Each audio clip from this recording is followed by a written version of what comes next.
कथा सुनना सौभाग्य की बात है, कथा श्रवण करना ये सौभाग्य की बात है, परंतु कथा श्रवण कराने की व्यवस्था कराना ये परम सौभाग्य की बात है।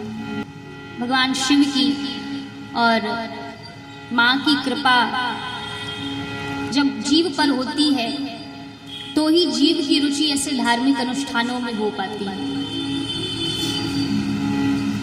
जब हमारे ऊपर गुरु की कृपा हो तब हमारे भीतर कथा श्रवण की इच्छा प्रकट होती है।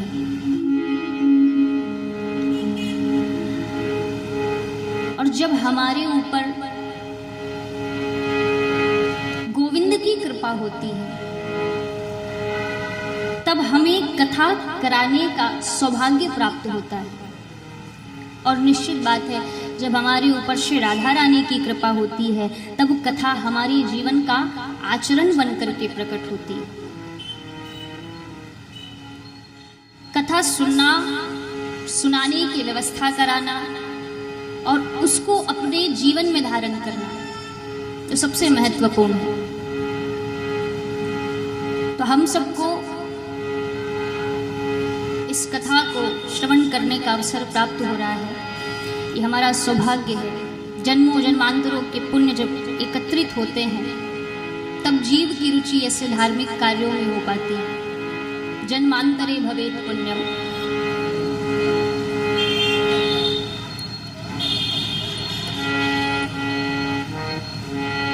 तुलसीदास जी ने मानस में लिखा है, हरिहर कथा विराजत बेनी, सुनत सकल मुद मंगल देनी। हरिहर कथा विराजत बेनी,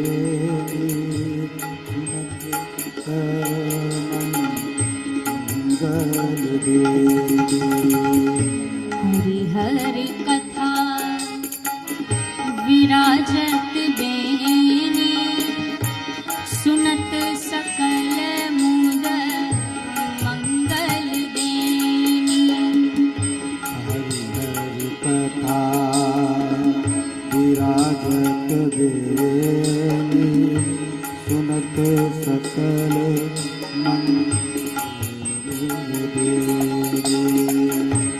अकथ अलौकिक तीरथ राव, अलौकिक तीरथ रावो, अकथ अलौकिक तीरथ राव, अकथ अलौकिक तीरथ रावो, सत्य फल प्रकट प्रभाव, सत्य फल प्रगट प्रभाव। श्री राम जय राम, जय जय राम, जय सिया राम, जय जय सिया राम।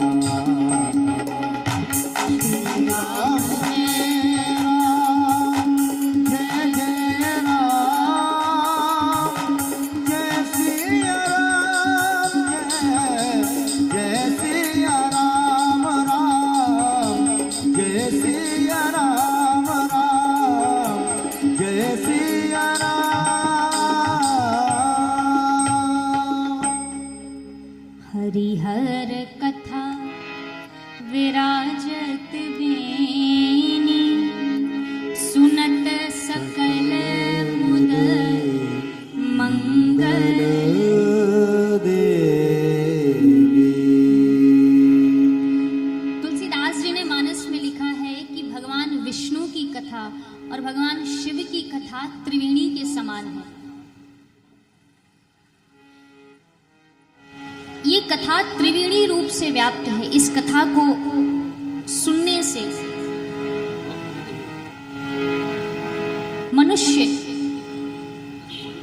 मनुष्य के जीवन में कल्याण होता है। ये कथा सबको आनंद प्रदान करती है और इस कथा को तीर्थ भी कहा गया है। जो जग जंगम तीर्थ राव, ये कथा तीर्थ के समान है। इसलिए यदि आप त्रिवेणी में जाके स्नान नहीं कर सकते, तीर्थों में जाकर यात्राएं नहीं कर सकते, तो कोई बात नहीं, तुलसीदास जी ने बहुत सरल साधन बताया है आपके लिए कि आप यदि कथा में आकर के बैठ जाते हैं तो आपको त्रिवेणी में स्नान का फल और समस्त तीर्थों में यात्रा करने का फल प्राप्त होता है। ऐसी है ये कथा।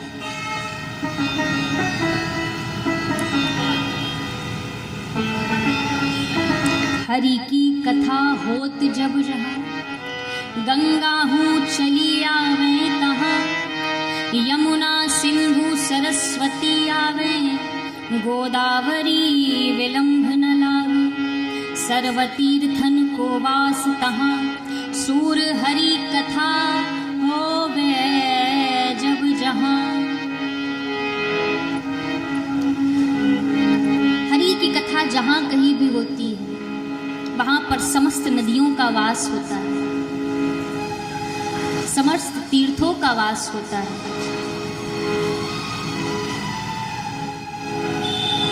तो हम सभी सकल लोक जग पावनी गंगा, ये जो गंगा है जो वाणी के रूप में बहती है और समस्त जीवों का कल्याण करती है, ये वो गंगा है जो हमारे तन की शुद्धि करती है, हमारे मन की शुद्धि करती है और हमारे धन की शुद्धि करती है। जो जल के रूप में गंगा बह रही है वो केवल हमारे तन की शुद्धि करती है। और पाप कौन करता है बताइए? पाप तन करता है क्या? बताइए। पाप मन करता है, मन से ही तो प्रवेश करता है। और गंगा किसकी शुद्धि करती है? तन की। तो वो गंगा तो हमारे तन की शुद्धि कर रही है, लेकिन जो ये वाणी के रूप में गंगा बह रही है, सकल लोक जग पावनी गंगा, ये हमारे तन की शुद्धि कर रही है, मन की शुद्धि करती है और हमारे धन की शुद्धि करती है।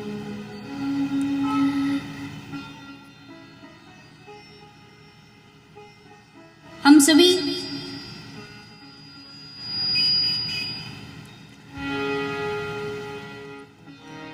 शिव महापुराण की कथा को श्रवण कर रहे हैं। उससे पहले हमें ये पता होना चाहिए कि शिव हैं कौन,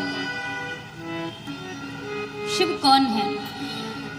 क्योंकि आज मनुष्य का एक स्वभाव हो गया है क्या कि जिस ओर नदी का बहाव है उसी ओर हम भी बह जाते हैं, है ना। जो ट्रेंडिंग में है उसी ट्रेंड में हम भी लग जाते हैं। फिर वो सही हो ना हो, अच्छा हो ना हो, हमें फर्क नहीं पड़ता, उसी ट्रेंडिंग में हम भी चलने लगते हैं। पहले राम जी को मानते थे, राम जी की पूजा करते थे, लेकिन हमने देखा क्या कि भैया हनुमान जी की पूजा करने से बहुत धन प्राप्त होता है, बहुत लाभ होता है। तो राम जी की पूजा बंद करके हनुमान जी की पूजा करने लगे। हनुमान जी की पूजा कर रहे थे, लेकिन देखा कि नवरात्र आ गए, है ना, तो अब मैया को भी खुश करना है। तो हनुमान जी की पूजा बंद करके देवी माँ को पूजने लगे। देवी माँ की पूजा कर रहे थे, लेकिन तभी सावन आ गया। तो भगवान शिव को भी मनाना है। शिव की पूजा से भी देखा कि भैया बहुत लोगों का कल्याण हो रहा, शिव सबका कल्याण कर रहे। तो देवी जी की पूजा बंद कर दी और भगवान शिव की पूजा चालू कर, है ना। तो जो ट्रेंड में भगवान चलते हम भी उनके साथ लग जाते हैं। हमारे शास्त्र कहते हैं भैया एक साधे सब सदे, सब साधे सब जाए।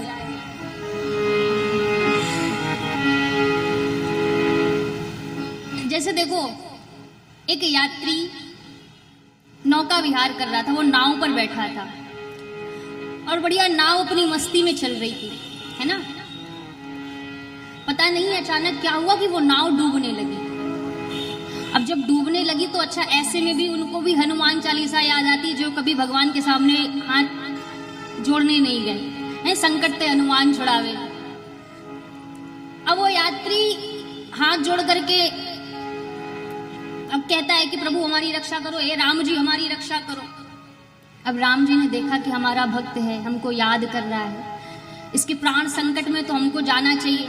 अब राम जी उसकी रक्षा करने के लिए जा ही रहे थे कि उस यात्री ने देखा कि भैया अभी राम जी को आने में बहुत देर लग रही है, हम हनुमान जी को याद करते हैं। तो कहता है, हे हनुमान जी हमारी रक्षा करो।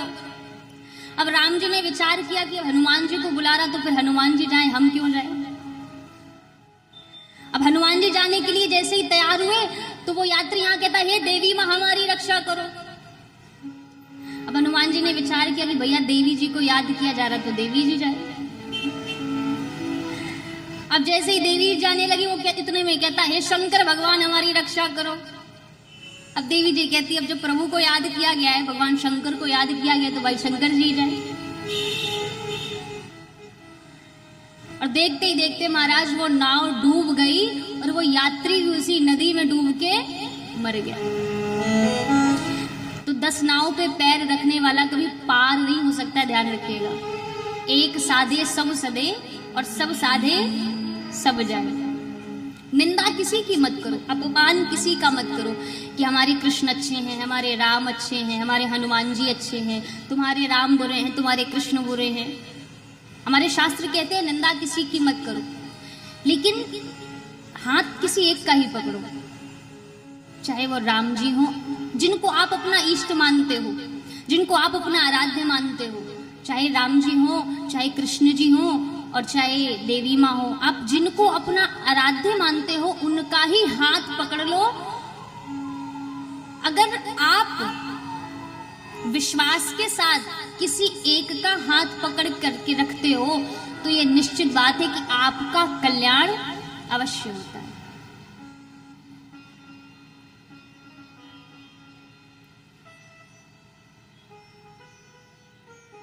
विश्वास बहुत बड़ी चीज है ना? बिना विश्वास के कुछ नहीं हो सकता। हम विश्वास कर लेते हैं एक ड्राइवर पर, भयंकर ट्रैफिक लगा होता है और बाबूजी पीछे बैठे आराम से चल रहे हैं कि पहुंचा तो देगा ही गाड़ी किसी तरह, है ना?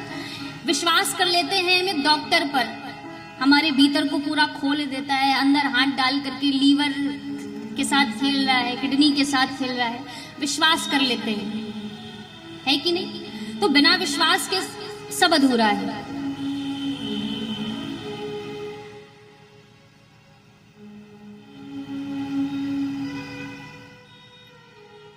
लेकिन मैं निवेदन करूं आपसे कि आप मैकेनिक पर तो विश्वास करते हो, पर आप उस क्रिएटर पर विश्वास क्यों नहीं करते? जितनी आसानी से आप उसके द्वारा बनाई हुई हर चीज पर विश्वास कर लेते हो, उतनी ही आसानी से आप जिसने बनाई है इन चीजों को उसके ऊपर क्यों नहीं विश्वास करते? उसके ऊपर भी विश्वास करना सीखिए।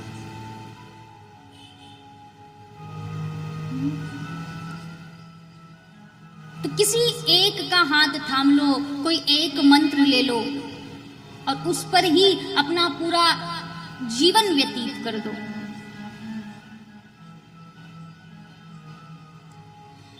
मंत्र जाप मम दृढ़ विश्वासा, मंत्र जापो मम दृढ़ विश्वासा, मंत्र जाप मम दृढ़ विश्वासा, मंत्र जापो मम दृढ़ विश्वासा, मंत्र जाप मम दृढ़ विश्वासा, मंत्र जाप मम दृढ़ विश्वासा, मंत्र जाप जाप मम दृढ़ विश्वासा,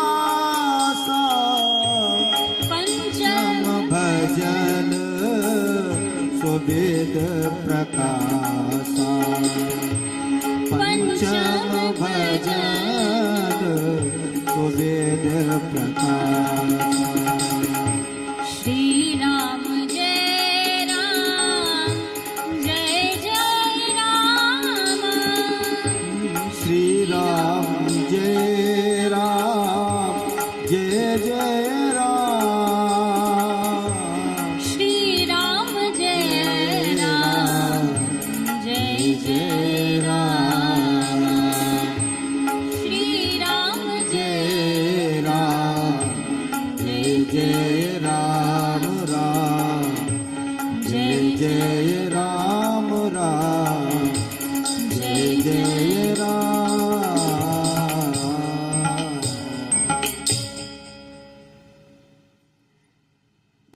मंत्र जाप मम दृढ़ विश्वासा पंचम भजन सो वेद प्रकाश। पांचवी भक्ति क्या बताई गई? मंत्र जाप मम दृढ़ विश्वासा। विश्वास, आप जिसके प्रति आश्रित हो उस पर पूर्ण विश्वास हो आपका। तेरे भरोसे मेरी गाड़ी, तू जाने तेरा काम जाने, तू जाने तेरा काम जाने, तू जाने तेरा काम जाने, तू जाने तेरा काम जाने, तू जाने तेरा काम जाने। तेरे भरोसे मेरी गाड़ी, तू जाने तेरा काम जाने। तेरे भरोसे मेरी गाड़ी, तू जाने तेरा काम जाने। तेरे भरोसे मेरी गाड़ी, तू जाने तेरा काम जाने। तेरे भरोसे मेरी गाड़ी, तू जाने तेरा काम जाने। तू जाने तेरा काम जाने, तू जाने तेरा काम जाने, तू जाने तेरा काम जाने, तू जाने तेरा काम जाने। तू जाने तेरा काम जाने, तू जाने तेरा काम जाने। तू जाने तेरा काम जाने, तू जाने तेरा काम जाने। तेरे भरोसे मेरी गाड़ी, तू जाने तेरा काम जाने। हाँ, तेरे भरोसे मेरी गाड़ी, तू जाने तेरा काम जाने। जय हो।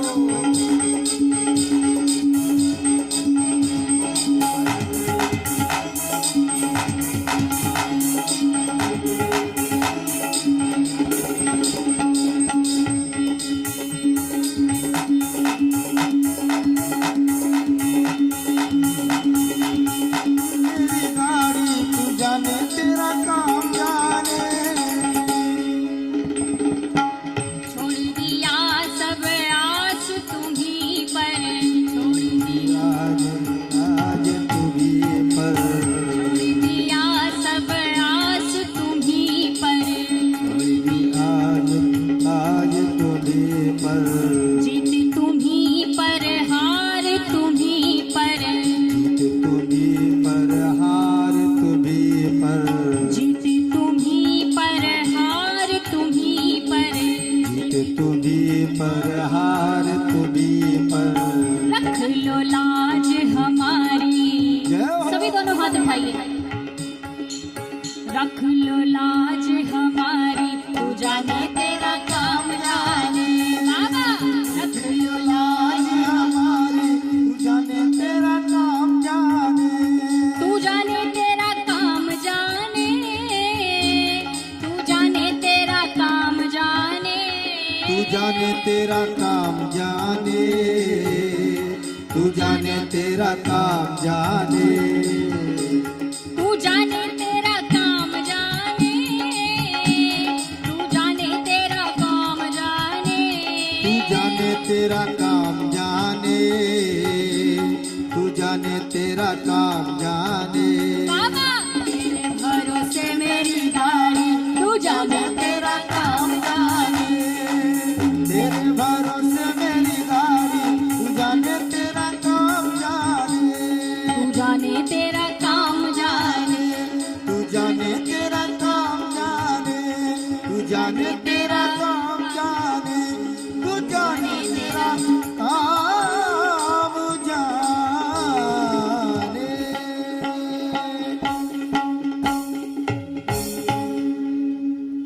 तेरे भरोसे मेरी गाड़ी, तू जाने तेरा काम जाने। तो देखो विश्वास होना चाहिए, है ना। ये नहीं कि राम जी हमारी नहीं सुन रहे हैं तो हम कृष्ण को मनाने में लग जाएं, कृष्ण हमारी नहीं सुन रहे तो हम देवी जी को मनाने में लग जाएं। किसी एक के सहारे रहो, एक पर आश्रित रहो।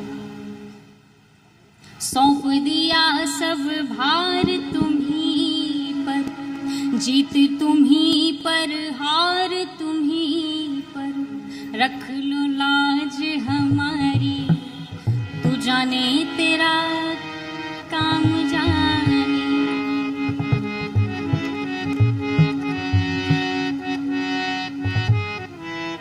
देखो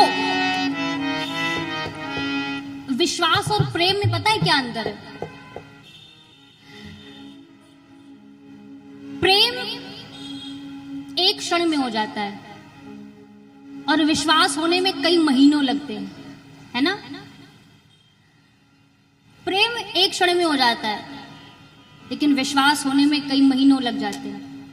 लेकिन अगर खत्म होने की बात करी जाए तो विश्वास एक मिनट में खत्म हो जाता है और प्रेम खत्म होने में कई महीनों लग जाते हैं, है ना।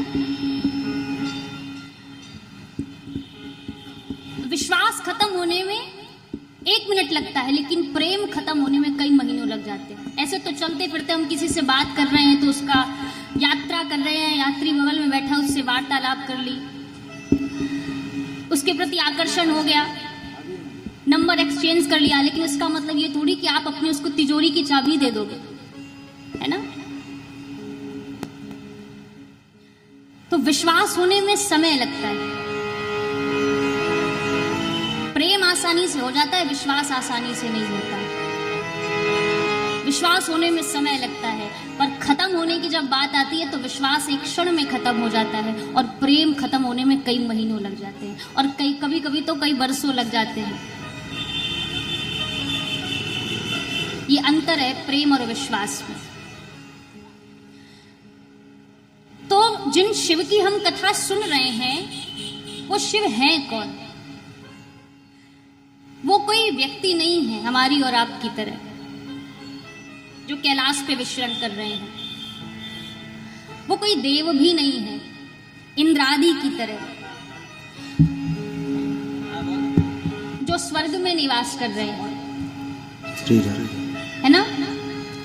शिव कौन है? जो कुछ नहीं है वो शिव है, जिसे आंखें देख नहीं सकती, जो मन बुद्धि से परे है, जो धर्म अधर्म से परे है, जो पाप पुण्य से परे है, जो जन्म मृत्यु से परे है, जिसकी कल्पना भी नहीं की जा सकती, जिसका कोई रंग नहीं है, जिसका कोई रूप नहीं है, जिसका कोई आकार नहीं है, जिसका कोई लिंग नहीं है, जिसका कोई नाम नहीं है, वो है शिव। विशुद्ध चेतना को ही शिव कहा गया है, जिसका प्रकृति से कोई संबंध नहीं है, किसी प्रकार का कोई संबंध नहीं, न लोभ का, न मोह का, न मद का, न मात्सर्य का, न राग का, न द्वेष का, न शोक का, न भय का, न लोभ का, न हानि का, न लाभ का, न हानि का, किसी प्रकार का कोई संबंध नहीं है। तो शिव कौन है? शिव वो चेतना है, चिदानंद रूपः शिवोहम।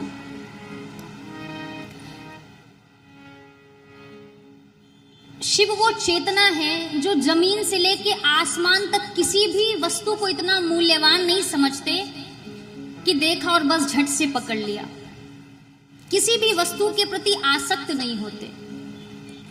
और जीव में भी जब शिवत्व जागृत होता है तो उसका भी स्वभाव यही हो जाता है कि जमीन से लेके आसमान तक उसको भी कोई वस्तु इतनी मूल्यवान नहीं लगती कि देखकर आसक्त हुआ जाए।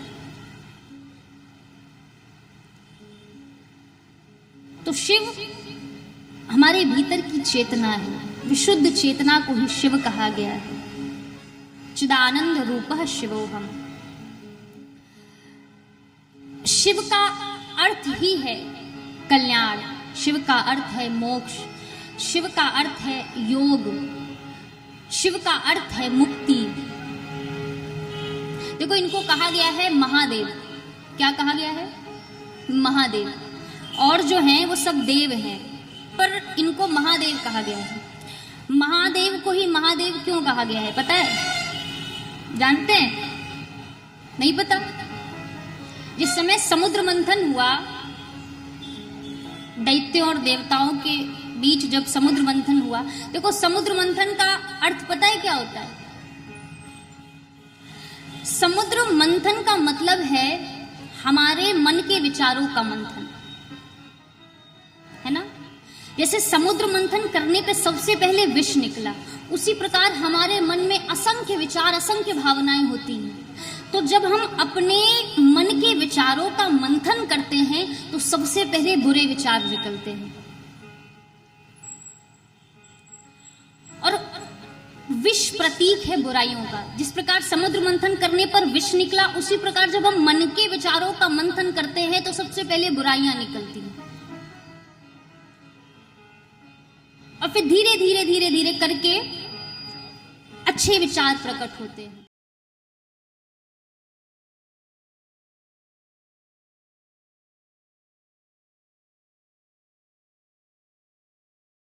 आनंद टीवी से जुड़ने के लिए आप हमें व्हाट्सएप करें 9277395752 पर।